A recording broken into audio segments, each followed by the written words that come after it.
to How Would You Write It? Hi, everyone. I'm Nanea Taylor. I'm your host. And I get the blessed opportunity to sit down with creatives like actors, directors, producers, and writers of all kinds and all genres to kind of delve into their creative process. So if you're interested at all in the art of storytelling, you're in the right place. So hit that subscribe button and let's get started. I am so very happy tonight that I get a chance to sit down with actress extraordinaire, Lisa Scott. Lisa Scott started acting started acting in her youth for commercials with the Ford Modeling Agency in New York City, where she was born and raised. Then she made a turn and decided to move to Texas over 16 years ago.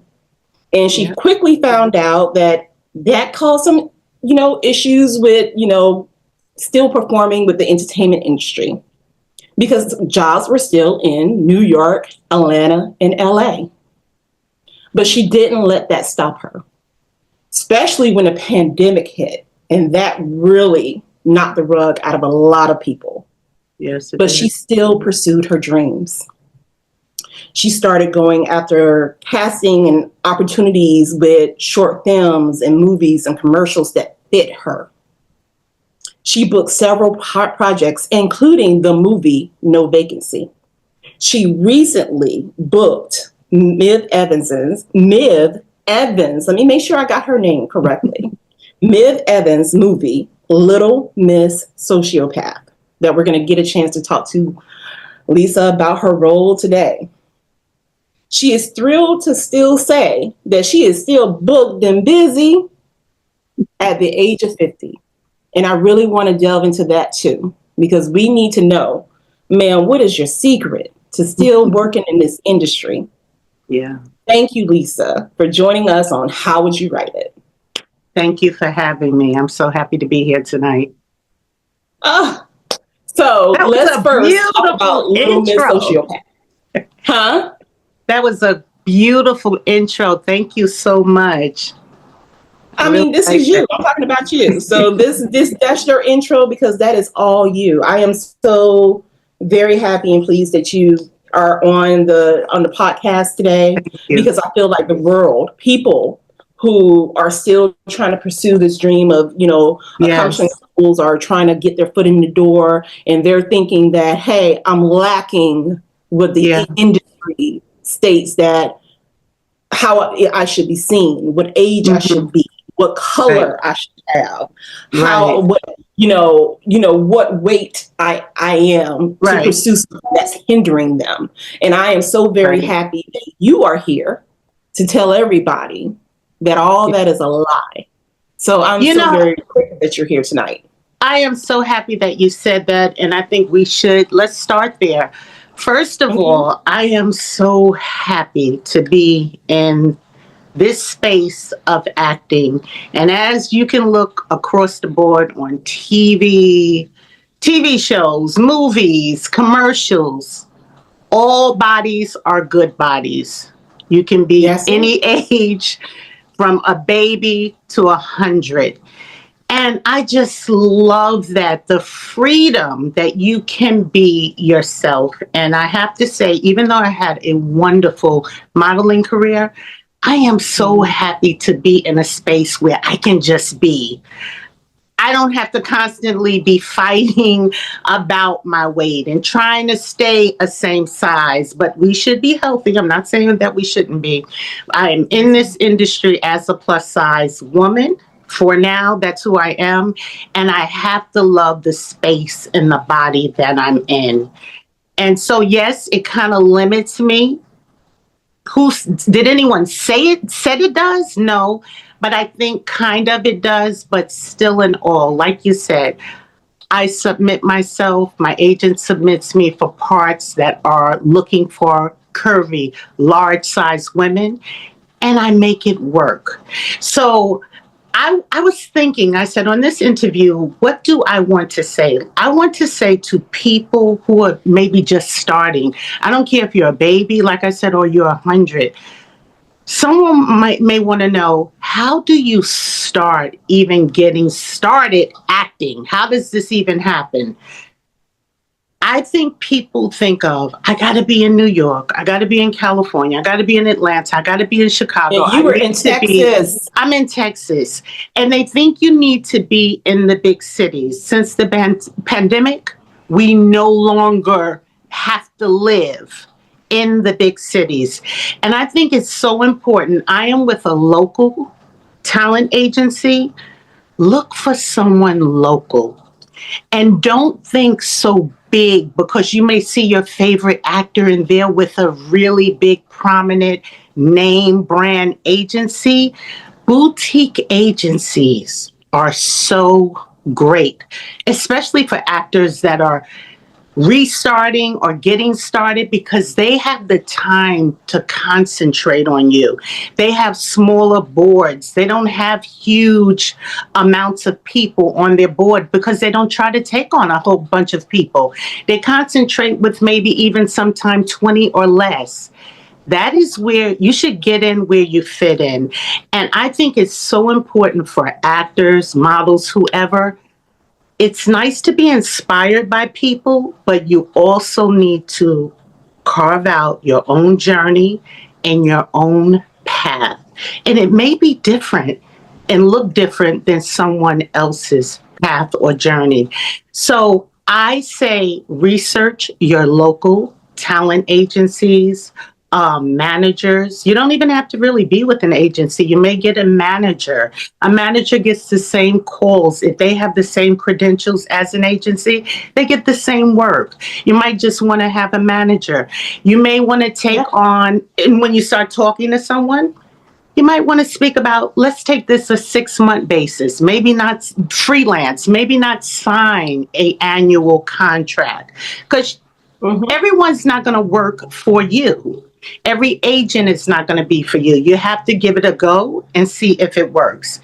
Another thing is, if you're going to freelance and you're going to do it on your own, you're not really interested in getting with an agency or a manager or anything like that, I want you to join all of the casting networks that are out there.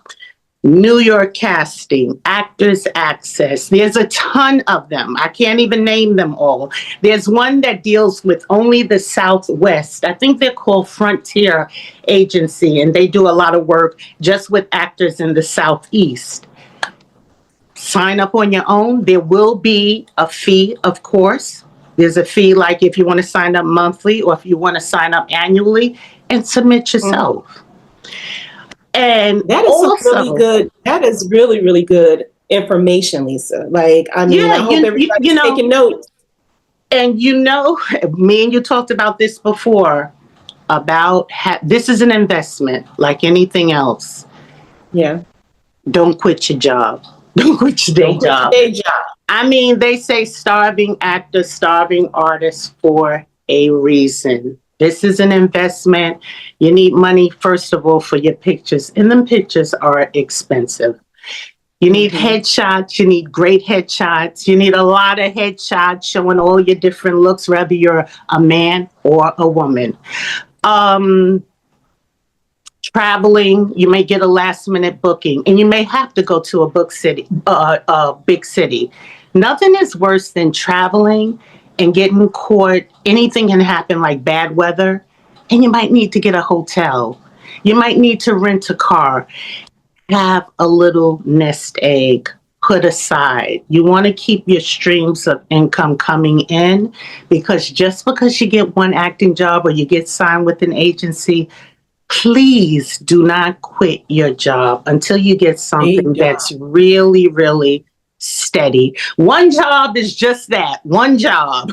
And then we're back out there beating the pavement, grinding for the next job. And them jobs are far and few in between in some instances, especially when you're starting out. So I always encourage people to try to keep multiple streams of income coming in, just so you can make an investment back into yourself, back into your craft. One of the things I love to do is I love to stay in acting classes. I'm just a person that loves to be in class. Always work on your craft. Always work on your Improv craft. class. Sometimes I get a one-on-one coach. If I get a job and I want to get polished up really, really quickly, I will hire me a coach just to coach me for that role. And that's why I say it's so important to have a little nest egg put away just for that reason. So do not quit your jobs, people. Do not quit your jobs. Not yet.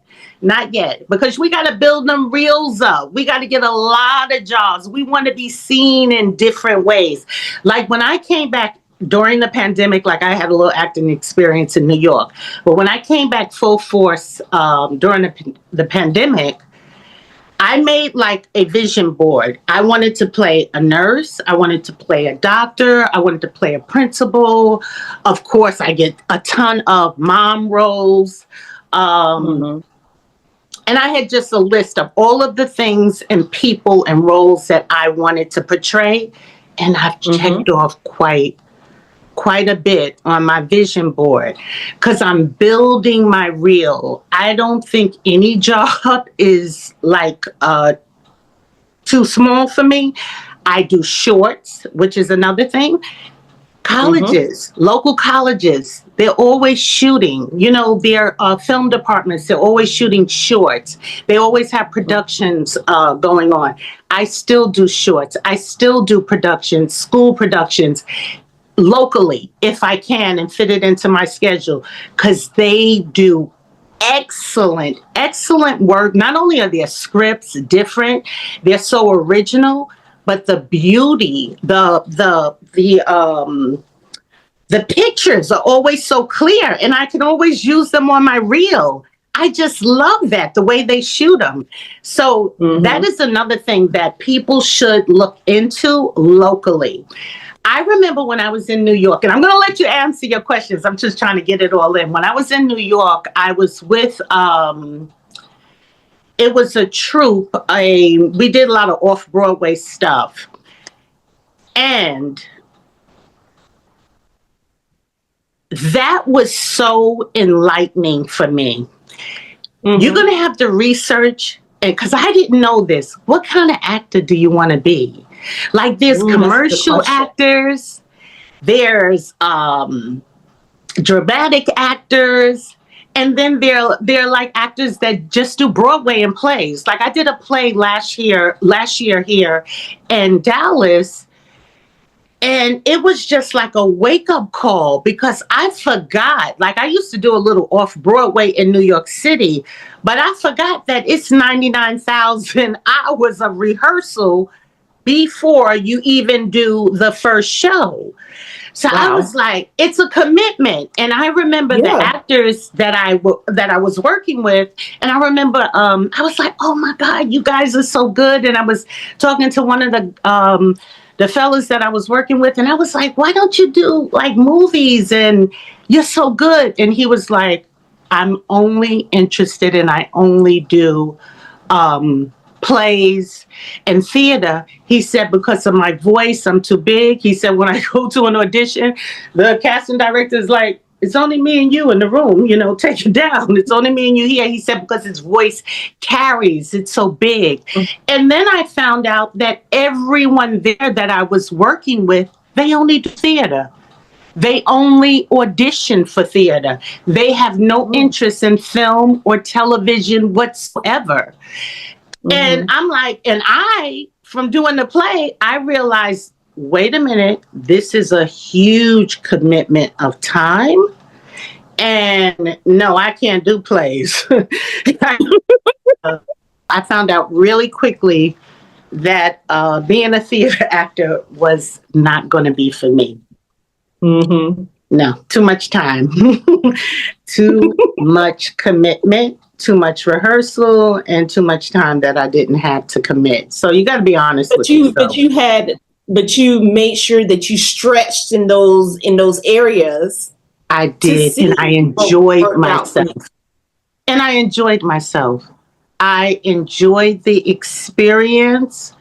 For the time that I did it, it was a lot of rehearsal for those. It was 3, 6 for those 9 shows going every weekend for 3 weeks. I enjoyed it, but I was glad when it was over because it was a lot. It was a lot. Well, again, I'm so very glad that you're here to like talk about your experiences, and you just dropped so many gems about pursuing a career, that and telling people resources.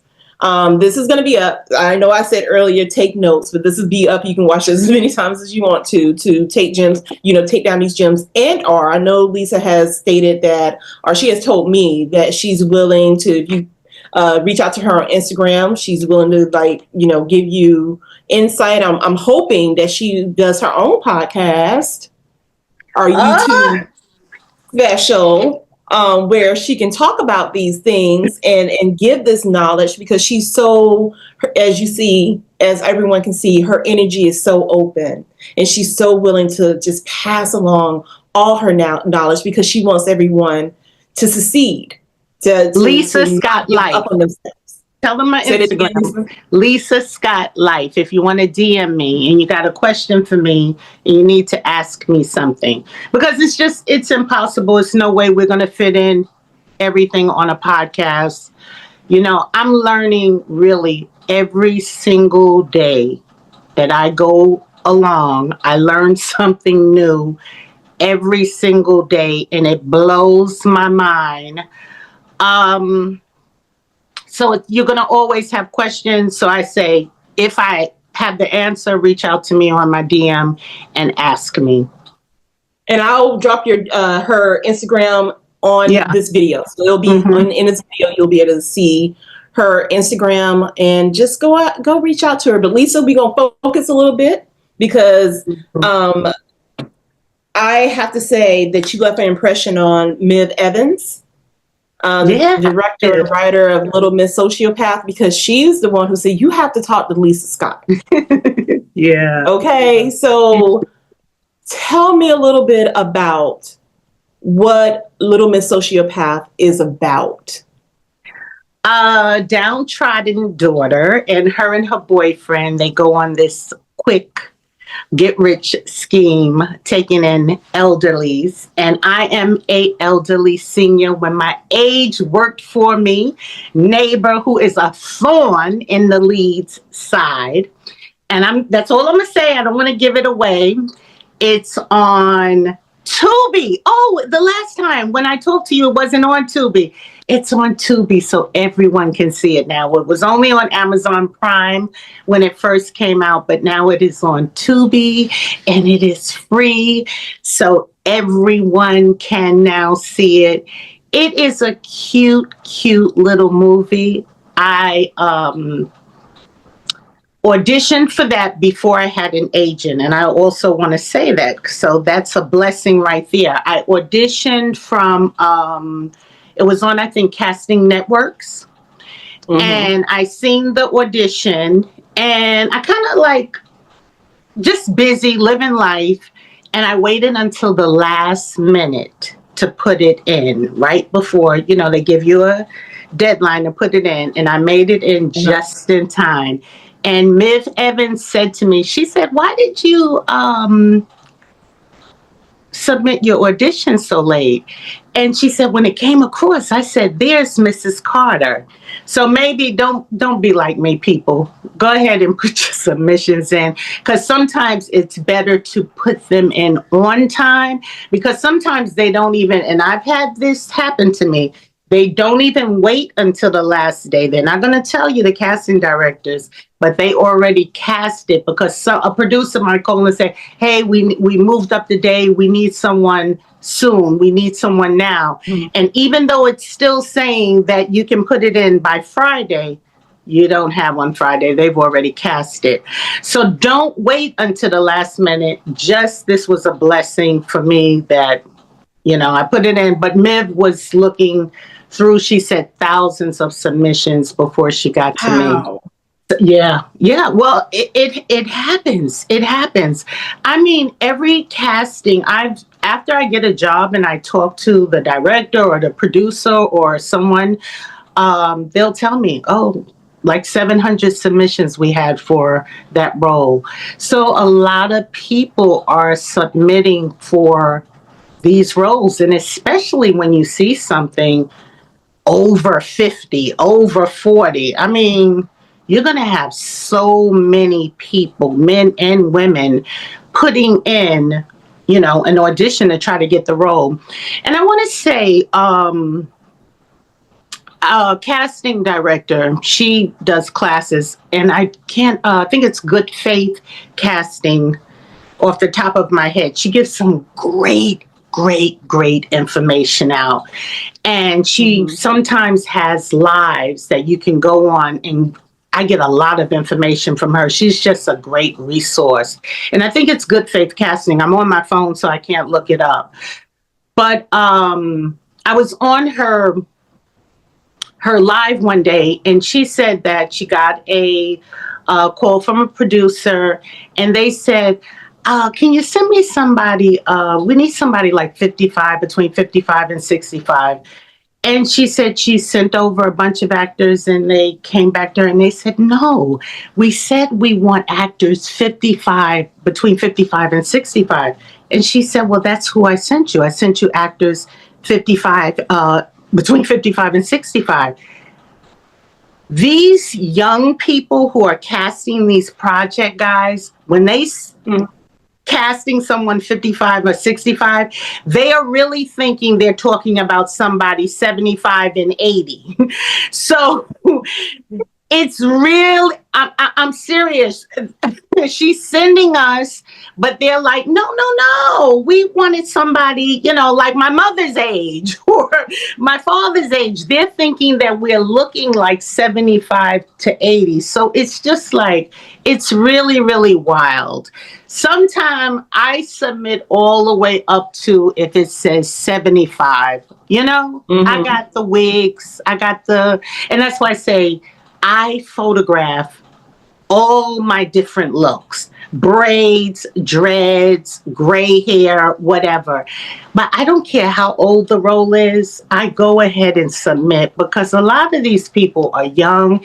And when they think 55 or 65, they're really talking about... They're looking for golden girls. They're looking for golden girls. Even back then, the golden girls were in their 50s and 60s. It's just so weird. Right, exactly. Just like you said it, they were really my age when I go back and look, and I'm like, oh wow, they were my age when they did that show.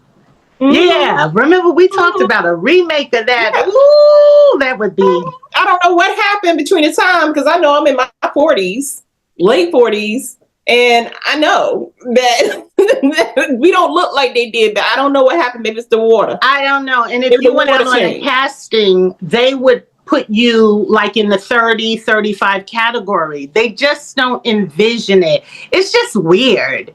It's just really weird. So submit for everything. Just go ahead and submit. Don't even sometimes pay attention to the age thing, to the age range. I mean, only thing I pull myself back if it says fit or glamorous or something like that, that I know it's just not me. It's not where I'm at in my life. And then I don't submit for it. But anything, the age range, listen, between 35 and 75, submit. The only thing they could do is say no, or not answer, or not give you a call back.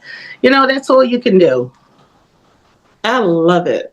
Well, Lisa, you answered all my questions already. Oh, I did. I made some notes on my phone, but I had to put my phone up for this interview. I tried to remember everything that I really wanted to talk to express to aspiring actors. And remember, one of the questions we talked about, or you asked me, what advice would I give to an actor? You have to have the confidence in yourself. It all starts and it ends with confidence. We already know you could surround yourself with as many people as you want. You could have the best cheering section at home, but if you don't believe it in yourself and for yourself, it doesn't matter. You really, really have to build your confidence up before you put yourself out there.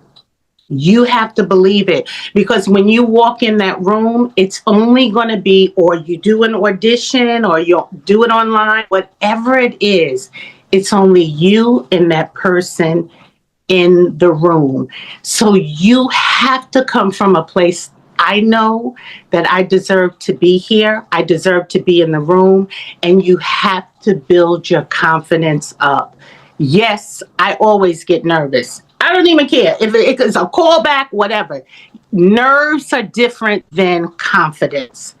You have Mm-hmm. to believe in yourself.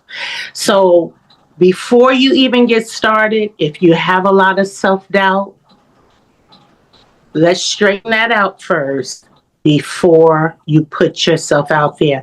Because I'm going to tell you, you're going to get rejections every single day. You're going to get no's every single day. And it's going to be a heck of a lot no's and rejections before it's that yes. So Mm-hmm.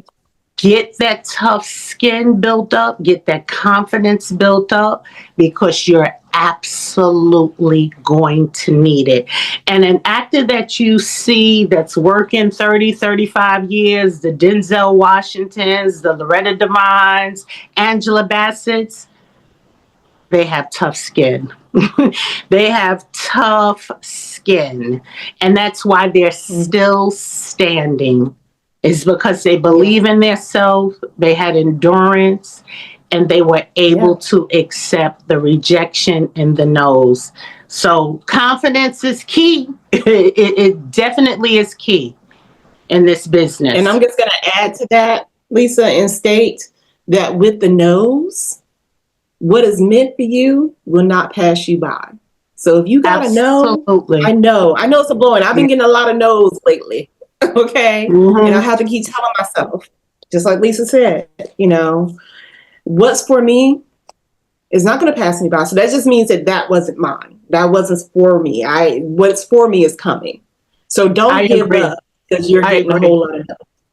Oh, absolutely. And I've had so many experiences and instances where, and I'm a firm believer in God. And I'm telling you, when it's for you, it is for you. Not a soul, a person, anything can change that. I'm telling you, that is so true. So true. Well, with that being said, thank you, Lisa, You're for welcome. joining us on How Would You Write It? But I can't let you go yet without asking you the standard question. Can't let you out the door yet, Lisa. I got to ask you the question for How Would You Write It? If there was or is a current IP that you wish you had a chance to be on set, in the writer's room, in front of the camera, behind the camera, what show or TV show would that be?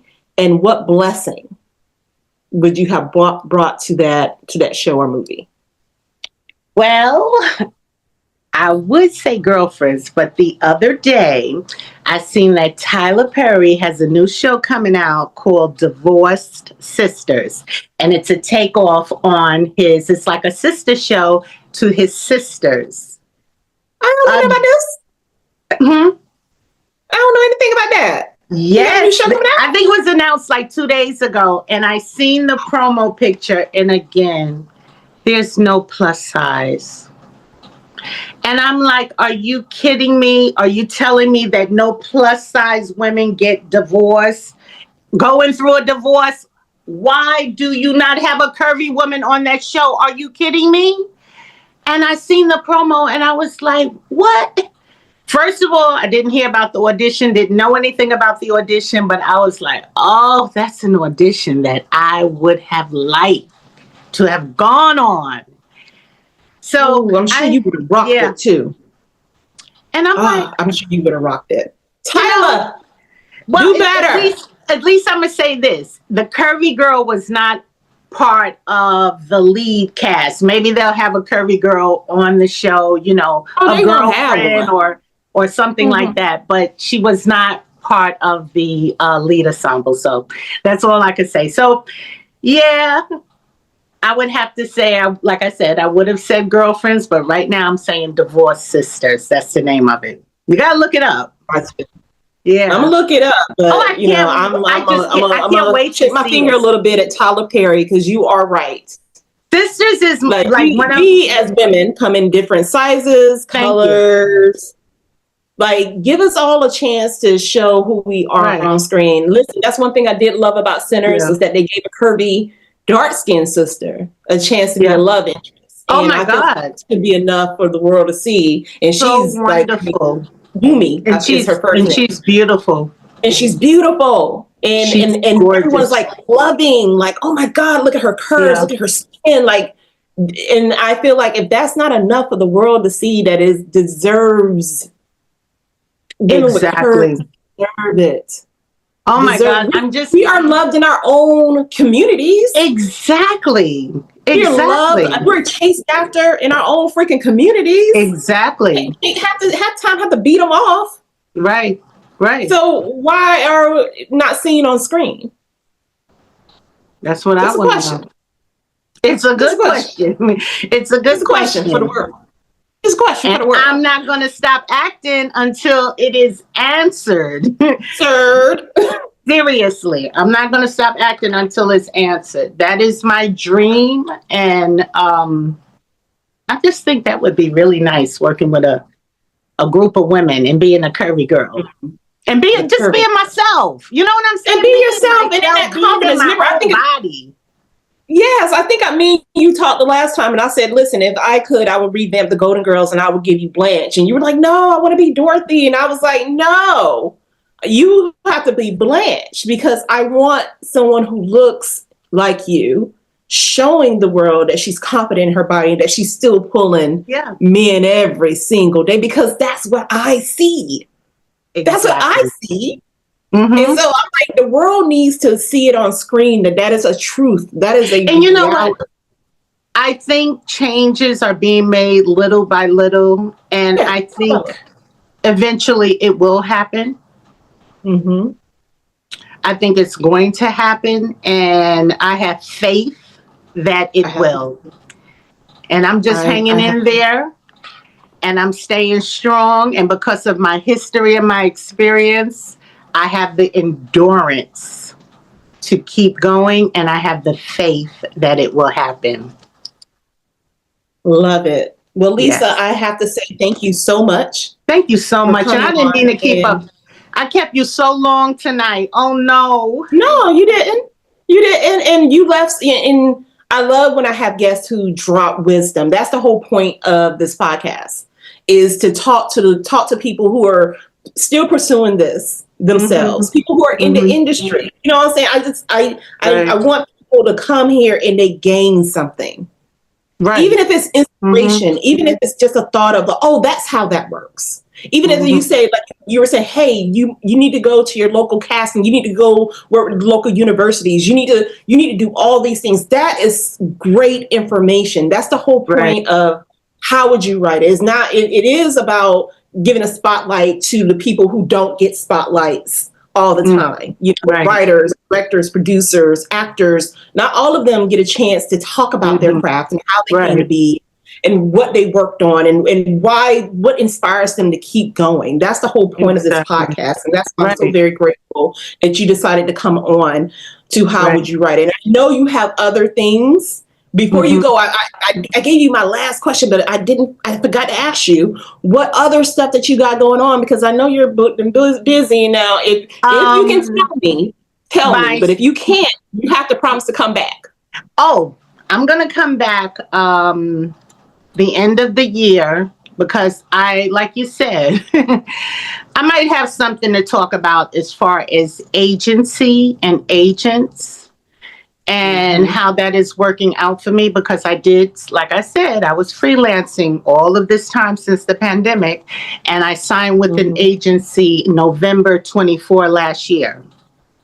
And here we are in May. So I might have a story, renewal time, November 2024, and I got to tell the people how I feel about that experience from my heart, because my Mm-hmm. experience is going to help them, you know? Yes. So And we're that's going the whole to, point. that's the whole point.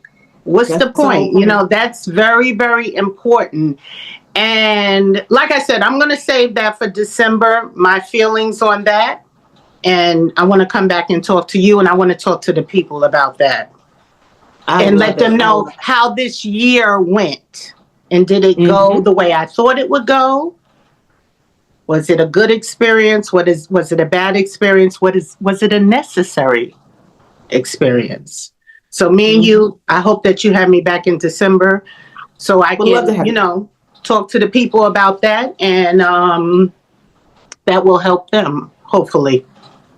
I love it. Thank you so much, Lisa. And Mm-hmm. I'm just going to say to the audience, I always say this, but it is true and from my heart. If you have a dream, you have a goal, Mm-hmm. and you're behind the camera, behind the camera, you're behind a keyboard, if you're in the office Right. and you're struggling to keep going, and you just need someone to say, hey, I believe in you. I believe in you. You got this. It's a reason why you had this gift. Is the reason why people need to hear you, see you, read you, because you were not given this gift for nothing. So believe in yourself, keep going, and we'll see you next time on How Would You Write It?